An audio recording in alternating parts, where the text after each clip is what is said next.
Well, hello once again, everyone, and welcome to another week of the Doug Frye Show. I'm your host, Joe Hurlbert, alongside head coach Doug Frye. First of all, Coach, congratulations on the win at Salina last week, 35-6, and things continue to move forward.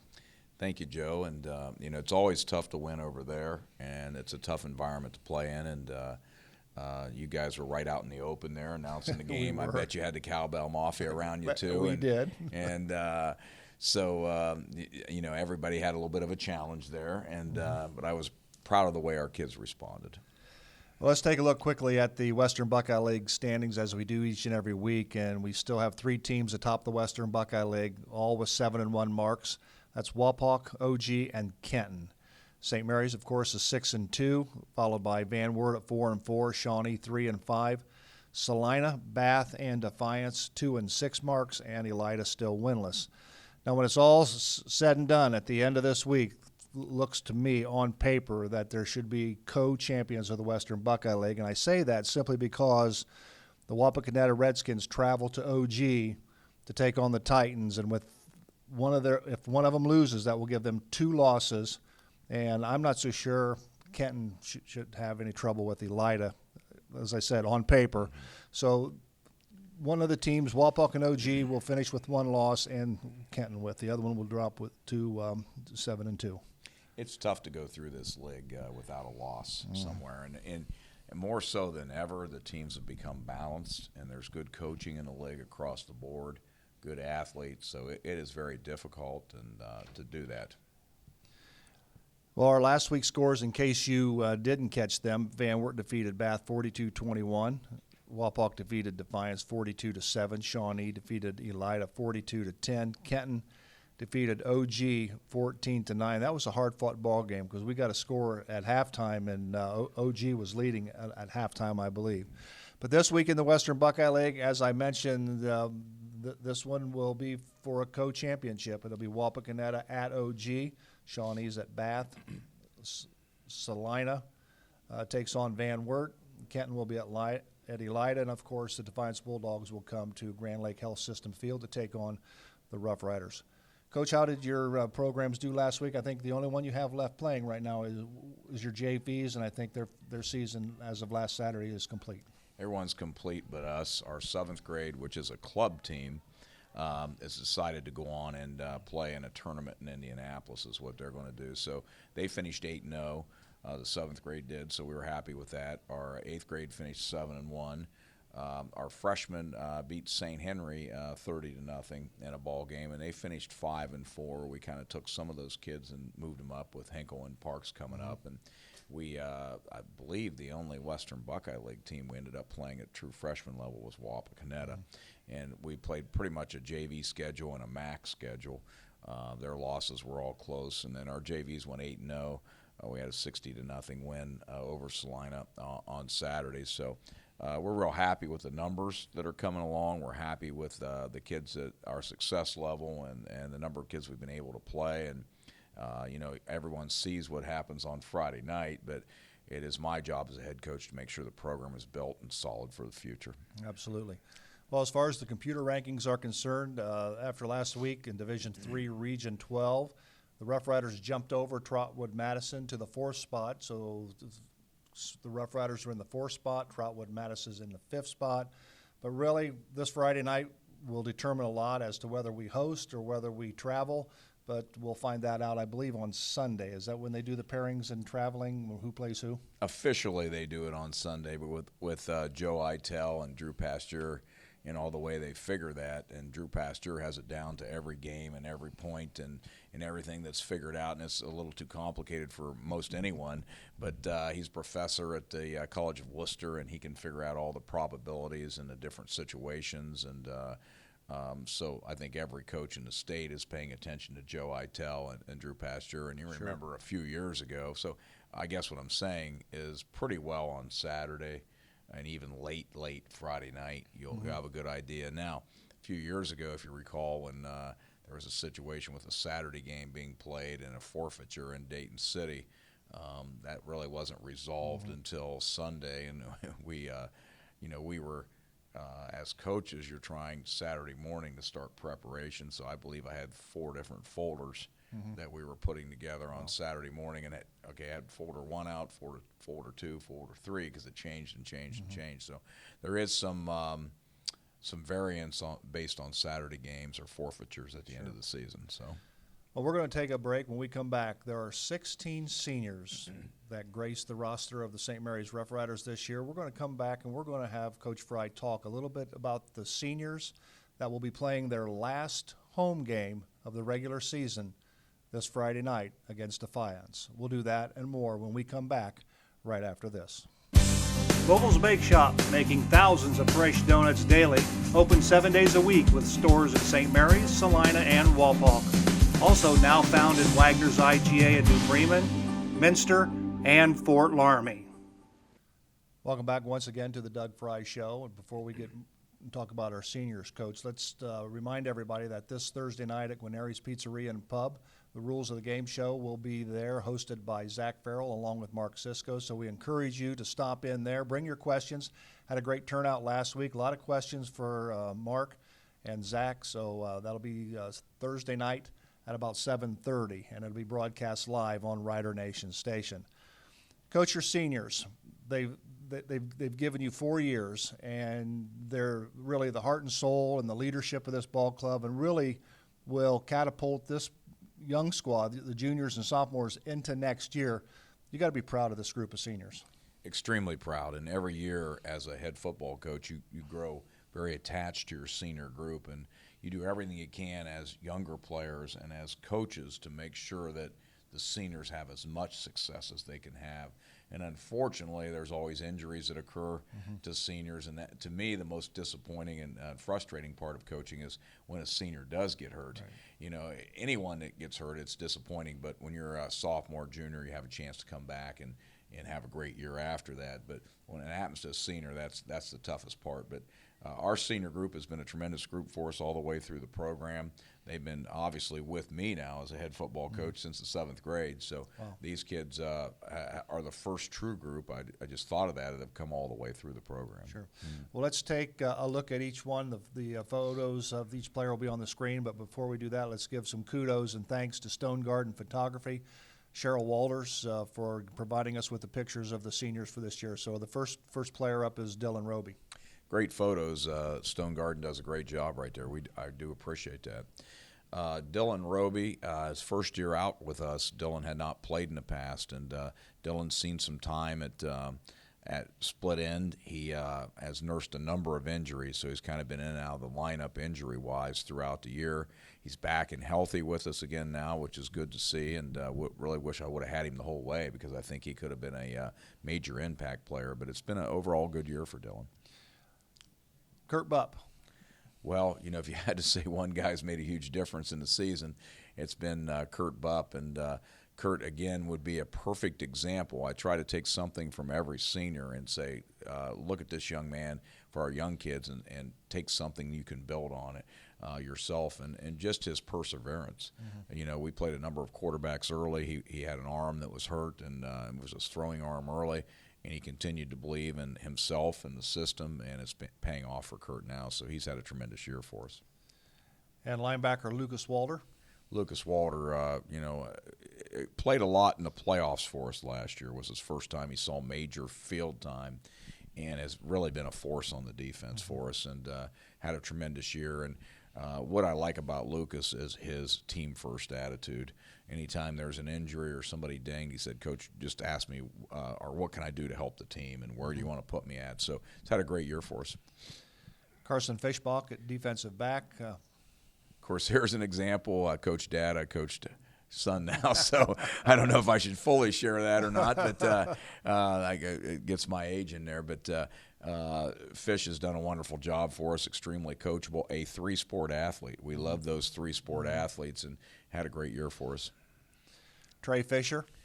Trey Fisher, another young man, is a 2-sport athlete that's seen time for us for 3 years now. Trey played for us as a sophomore and has seen a lot of field time through that period of time. He's our long and short snapper, and what a skill to have on the football field. Absolutely. Ty Howell. Well, everyone has heard of the Hal name in this Absolutely. program, with his brother being our quarterback, and Ty saw time as a sophomore for us also. So along with Trey, there's a young man that has seen a lot of field time, and you guys have seen the plays that Ty Hal's made. Sure, absolutely. Riley Metz. Riley's a young man that came out a little bit later, but has been with us and does a great job on all the scout teams for us, and often not mentioned enough of how important those guys are to your football team. And he never complains and does anything we ask him to do. Zach Hess. Zach Hesse is a backside split end for us. Again, a young man that came out for football later on, has not played that much football yet. And, again, I see those guys and always wish they would have come out a little earlier, because he's now just starting to really come on as a football player. Ty Slosser. Well, that's when a guy gets hurt his senior year, I choke up on it, because I think the world of Ty and everything he's done for our program, and actually brought Ty up when he was a freshman, and he saw some special teams time for us late in the year. So cannot thank Ty enough for his contributions to our program, and we do everything we can to be as successful we can, and one reason is for Ty. Absolutely. Ethan Freewalt. Ethan Freewalt. Now, here's the young man that plays the game the way it should be. Yes, sir. No, sir. Excited about every practice. Excited about every game.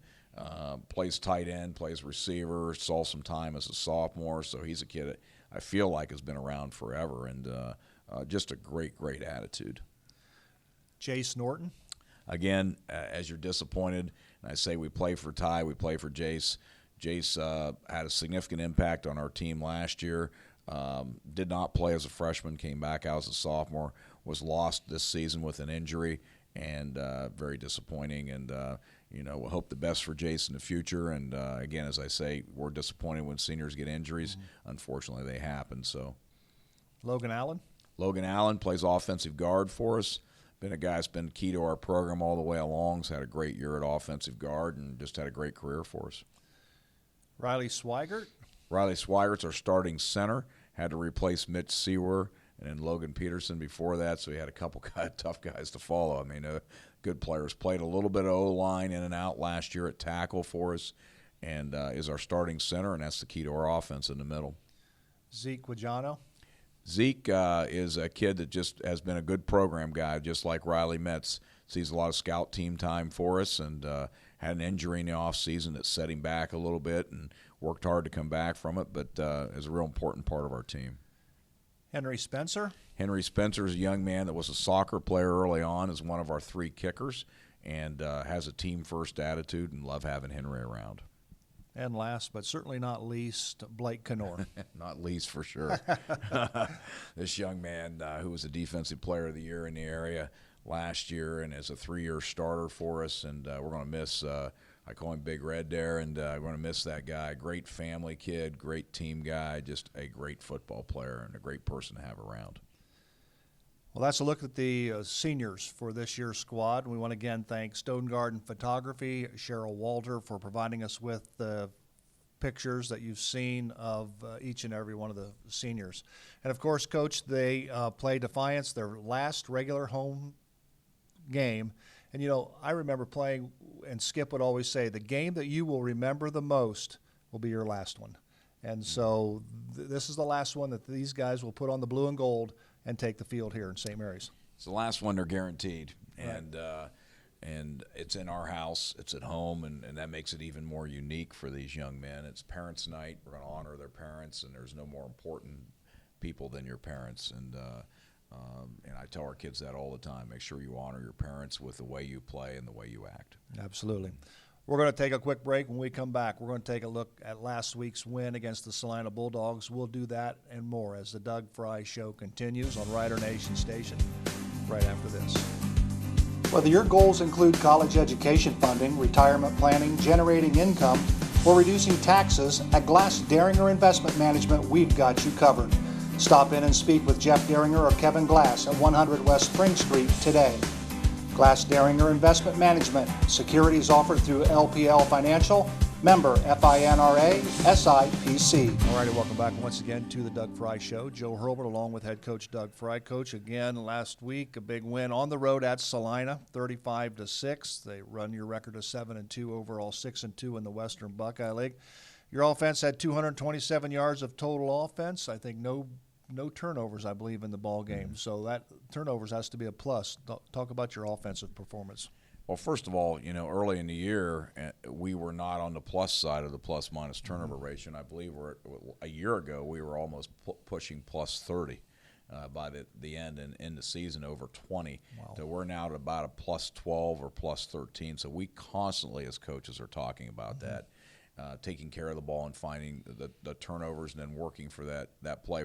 Big play during the game. I will say this about Salina. I thought their kids played as well as I've seen them play since the Ottawa-Glandorf game early in the season. And, they have some big linemen. They have some athletic young men. And I thought their kids played extremely hard. And I thought our kids, it's not an easy place to play over at Salina. I thought our kids reacted to that adversity well. We're going to take a look at some clips at the offense, but before we look at the first one, the first two series that the Rough Riders ran that I noticed, it was basically tackle to tackle. Mm-hmm. And I'm sure that was done by design because all of a sudden it seemed like the Salina defense started to, close down on the running backs from tackle to tackle, which then led to this play here, I believe, which opened things up for this 31-yard touchdown pass from Kurt Bupp to Ty Howell. Well, this is a great pass by Kurt. And obviously a great catch, and you can see they hit the bell tower down here at the end of that thing. I would have loved to see him ring that bell. Glad everybody was okay down there, and I know the Salina kid kind of got up slowly, but that is pretty tight to the field down there. And what a great play, and we that's kind of our MO. We're going to set you up and do different things Absolutely. like that, and it was well executed. Ty Howell, of course, had a couple of touchdowns. Here's a sweep to the left for 25 yards into the end zone. Well, the old saying is Jackson Joe's in this game, and Ty Howell's a football player, but well blocked up front. Look at the job that all the linemen are doing up front, and Ty takes it to the house. Blake Knar and Wedding on the sweep block on the edge, and two guards out in front, and that's pretty classic St. Mary's right there. That's a good camera shot from my position on the field calling the game last Friday. I couldn't see this, and all the next thing I heard, it's a touchdown, but that was just an excellent run by Ty Howell. Here is Ty Howell again, sweeping left for a 3-yard touchdown. Correct. They were kind of jamming us up down here on the goal line, so we decided to go outside, and actually that was designed to go off tackle, but Ty Howell just kind of bounced it out right there when he saw the linebacker Phil, and that was just a good, athletic, smart football play. And I'll tell you what, you check out the number on 24. He wasn't really in any hurry to get up. Right here, boom. Yeah, Lonnie, his dad, probably taught him that, and down in the midget football league down there somewhere. But that was a good run by Ty. Yeah, I think the last clip is the same scoring play, but from the end zone. Yeah, he just lowers his shoulder and makes 24 pay the price because he's not in any hurry to get up. In all honesty, that's a lot of work in the weight room right there. Yeah. And those are early mornings at 5:45 in the wintertime, getting up, coming into the weight room, and that ends up paying off. Absolutely. Defensively, I think the Rough Riders, in my opinion, the goal was to stop Cooper Jones. Salina goes as Cooper Jones goes. And, of course, keep in mind, coming into last week's ball game, he was the league's leading rusher from the quarterback spot, and you held him to just 81 yards last week, where he was averaging 121 yards, and he was just 85 yards through the air, and you forced him into 3 turnovers. So just good job stopping their key player. Whale of a football player, and he got some plays on us. We kept him from making maybe that huge play. And there were some significant plays, a couple 3rd and 4th down plays I know that he made. But I thought we played great team defense is what we did. And, without Slosser in there, we've been spending a lot more time doing different schemes and moving people around because Ty was such a dominant player on the inside. But just a good team defensive effort. This first clip here, Ty Howell levels the blocker, and then Dylan Troglin makes a tackle, and Ty Howell gets up and finishes him off with Brandon Paul as well. That's a tremendous job, and Dylan Troglin's coming in there also and doing a great job. Our next clip is the Rough Rider defense causing a Salina fumble, and Hunter Foltz falls on the football for the Rough Riders. Hunter Foltz gets on the ball. A young man is getting better and better with each snap. Hadn't played much football, and just a good job of rallying around the ball. When you have an opportunity, we got to come up with those, and we emphasize that. And it's a nice job by Foltz getting on the ball there. This next clip we'll see is a pass interference call. And if I remember correctly, you and the official that threw the flag had a little bit of a conversation on Friday night. And I'll be honest with you, somebody is going to have to tell me where this is pass interference. Well, And to me, he is in no position to call that because he's running behind the play. That's my editorial. I have to be somewhat politically correct in my views across the board, but I will say, just in general, from the NFL down, I think fans are becoming very frustrated by the interference calls, and there has to be some kind of way to maybe put a protocol on this, and when it's called and when it's not called. And I know it's a judgment call, but we want our kids to play aggressively, and we're not going to back our kids away from that. And there's only one way you can do that, and that's to play the game the proper way, classy, but also to cover the receivers and get them covered. Well, I thought it was just excellent coverage. He was on him like a cheap suit, and I think it was just excellent. And you are allowed to face guard in high school, and I thought he had excellent position. I just didn't agree with the call. This next clip here is Lucas Walters sneaks up on the defensive end and then chases Cooper Jones down for a sack. Again, Lucas is playing great football, and that's a tremendous play right there. And early in the season, I told Lucas, you got to get under control a little bit more, and he has, and he's done a great job. And big thing there, too, and Lucas does a great job, but look at the line of scrimmage there. We're controlling the line of scrimmage and not giving up movement. And when you can do that, then good things are going to happen. Yeah, he virtually comes untouched. Right. The next play, of course, how big is this play? Tanner Howell recovers a fumble, and he takes it to the house for a Rough Rider TD. I think this is a classic play right here. And when I saw Tanner grab this, I knew with his athleticism and his speed, good things were going to happen. But, Tanner gets the credit for it, but look at the strip of the ball right there, too. So. And look how many white shirts is down there compared to green shirts. Lucas Walter grabs it, and look at the hustle right there in the beliefs. And that's great teamwork and excitement by our kids, and right down in the corner down there by the trees. And, it's just a tremendous football play. And there's brother Ty cheering him on. He's Yep, that's good to see. Absolutely. This next clip's good pressure from Brandon Paul. And somebody needs to explain to me on this one why this is not intentional grounding. There is nobody out there. Yeah. It sure appears that way, doesn't it? Good pressure by Brandon Paul. He's a linebacker that's come on as of late. He's a young man that he's not the biggest cookie in the jar by any means, and but he plays with an attitude, and he plays with a chip on his shoulder. He hustles all the time, and extremely coachable, extremely hardworking, and that's all you can ask from your young men. And special teams. Now, do you have a list of goals that you like your special teams to accomplish for each game?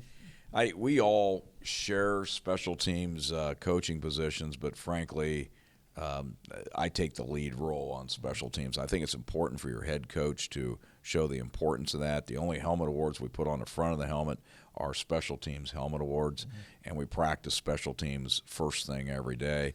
I spend tons of film time. We film them every day in practice, and we list a goal each week. Matter of fact, each day in practice, I give the goal for the week. And our kids understand the importance of that and want to play hard there. And Coach Yale says this is the first defensive play that we're going to play each series. Oh, yeah. So, I thought the big thing on our kickoff here is the speed by which we're coming downfield.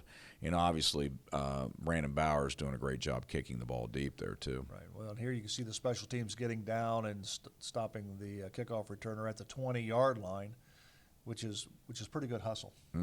Extremely good hustle, because I didn't see where that hit at, but it had to be 5-10-yard line. I mean, it wasn't buried way down right on the goal line, so that's tough to get down. And our goal is to try to stop the other team inside the 25 is what our goal there is. This punt here by Brandon Bowers, when it was all said and done, ended up 54 yards and got the Rough Riders out of the hole and put Salina fairly deep in their own territory. And I tell you, Brandon's still a work in progress. He's a sophomore. We're working on his flexibility, getting him to follow through a little bit more, and I think really the potential is unlimited for Brandon to continue to get better. Good coverage by the offensive line, getting down there to cover the football as well. Absolutely, and good hustle by our kids downfield, and that's very good. Trey Fisher down there right on top of the ball. And this last one is just, again, good special teams coverage by the kickoff team. I want to point out Ross Henson on this group, a sophomore. See number 20 coming downfield at the top a lot, and this time it goes away from him. But also Braden Himmelgarn, who's new and came back to football this year, has won a job in the last 3 weeks on this unit. Number 11's the first guy down, which kind of disrupts the return right there. So those are two sophomores doing a great job.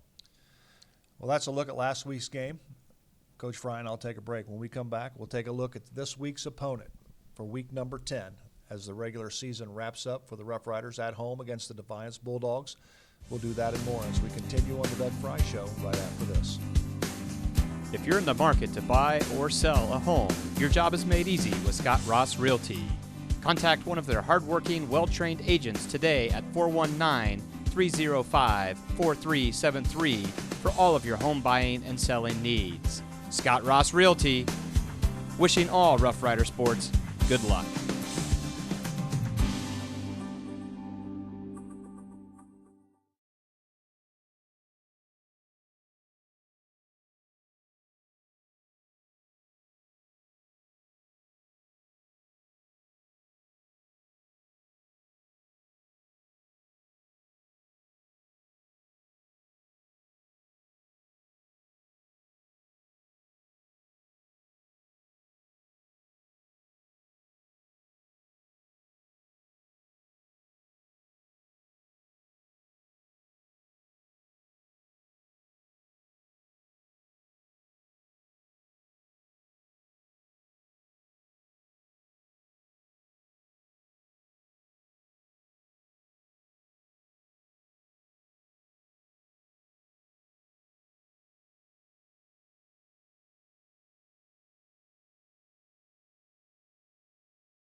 Vogel's Bake Shop, making thousands of fresh donuts daily. Open 7 days a week with stores at St. Mary's, Salina, and Walpock. Also now found in Wagner's IGA in New Bremen, Minster, and Fort Laramie. Once again, we want to remind everybody that on Thursday night from Guarneri's Pizzeria and Pub, the Rules of the Game show with Zach Farrell and Mark Cisco will be broadcast live on Rider Nation Station. If you'd like to be a part of the audience, feel free to show up. At around 7:30 will be airtime. Bring your questions, and they'll be glad to answer them. I know last week we had quite a few questions from the Peanut Gallery, myself included. But it was a good time there, so we hope you'll stop in and check out Rules of the Game from Guarneri's Pizzeria and Pub this Thursday at 7:30. Coach, one final thought. What's it going to take for the Rough Riders to get a win on Friday night? First of all, our parents are going to be out there, and we're going to honor our parents. And hopefully our kids come out and play with a little bit of extra gusto there on Parents' Night, last guaranteed home game on our new field, and hopefully we get off to a quick start. Well, we wish you the best on Friday night against the Defiance Bulldogs. Thank you. That's going to wrap it up on this edition of the Doug Frye Show. We want to remind you once again that Jim Swigert will be joining me as color commentary and statistician this Friday in the booth. So join Jim and myself about 6:45. We'll be on the air to bring you the game between the St. Mary's Rough Riders and the Defiance Bulldogs. For head coach Doug Frye, I'm Joe Hurlbert. I hope you enjoyed this program, and we'll see you next time. So long, everyone. This episode of Rider Nation Station has been sponsored by American Manufacturing Solutions, your total logistic partner, investing in the St. Mary's community. Vogel's Bake Shop, making thousands of fresh donuts daily, open 7 days a week with stores in St. Mary's, Salina, and Walpock.